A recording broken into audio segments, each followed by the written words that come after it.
नमस्कार,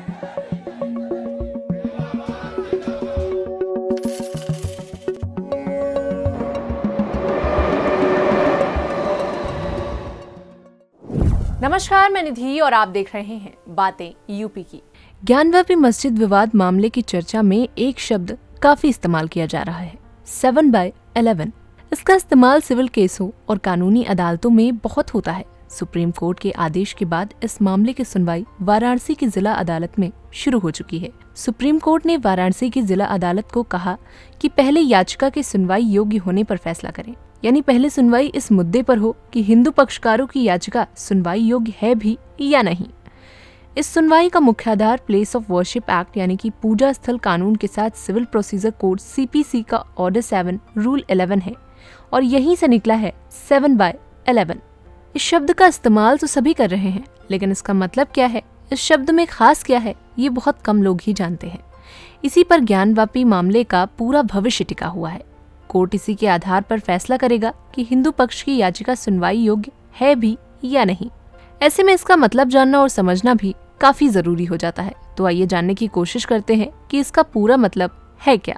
CPC के order 7 rule 11 यानी कि 7/11 के तहत अदालत किसी वाद या मुकदमे को सुनने से अस्वीकार कर सकती है अगर इन कसौटियों पर वो दावा खरा न उतरे। सबसे पहले, जहां अर्जी में कॉज ऑफ एक्शन यानी कार्रवाई करने का कोई कारण नहीं दिखाया या बताया गया हो। दूसरा, जहां दावा की गई राहत का कम मूल्यांकन किया गया हो। वादी अदालत की ओर से तय समय सीमा के अंदर मूल्यांकन को सही करने के लिए निर्देश देने के बाद भी दूसरा पक्ष ऐसा करने में विफल रहे। तीसरा, जहां वाद के दस्तावेजों पर अपर्याप्त धनराशि की स्टैंप लगी हो, साथ ही अदालत की ओर से तय मोहलत के अंदर जरूरी स्टैंप लगाने के आदेश के बावजूद वादी ऐसा करने में विफल रहे। चौथा, जहां वाद पत्र में दिया गया कोई बयान किसी कानून के निषिद्ध यानी सुनवाई से वर्जित लग रहा हो। पांचवा, जहां इसे डुप्लीकेट में दाखिल किया गया हो।